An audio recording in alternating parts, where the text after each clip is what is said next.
and they have already delivered on a couple campaigns previously, offering you two different types of coins, and this one's the third in the collection, with the first one being their standard CoinSides coin, the second one being a Cthulhu themed coin, and this third one is going to be more cyberpunk themed. But in a nutshell, you can use these to roll basically any type of die that you want, because there's a bunch of different numbers around the perimeter of the coin, and you can just spin it and then throw your finger on it and stop it, and wherever that coin stops turning next to your finger is essentially the value that you rolled. This means that you could use this coin for any situation where you need to roll a die, including D&D, although I probably wouldn't use it specifically in D&D for that application, just because dice rolling is a little bit more straightforward and easy, especially if you're rolling multiple dice at once. But I think this does work as an amazing prop in any type of campaign game that you might be playing, because there are a lot of different options to use this within a campaign. It's always nice to give some props to the players as they're role-playing through whatever campaign you have set up for them. And I think this is so cool because whatever sort of power you associate with that coin,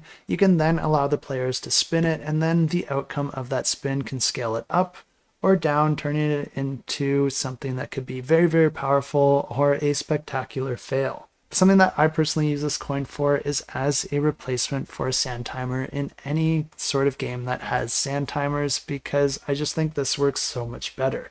And the way that you use this as a timer is you basically just spin it the best you can, and then once it topples over, that's when your timer ends. And that might sound like a bit of a novelty, but the cool thing about this that a sand timer doesn't have is that the better you spin it, the more time you have. So it does kind of gamify the timer in any game that you're playing, allowing for players to try and spin that timer a little bit better to get a few more seconds added to their turn. There's still a bunch of other uses for this coin that you might find useful, especially if you're running role-playing games, because you could use this to track different stats. You could use it as a cipher to solve different puzzles or riddles, and each of the coins do have some unique words or symbols printed on them that you could use in various ways. For example, the Cthulhu coin can be used as a magic 8-ball, but then this new one actually has the different alignments printed on it with good, neutral, and evil, which allows you to get creative with that. Maybe in an RPG, if you're running into different creatures or animals, you can just spin the coin to determine if they're going to be aggressive,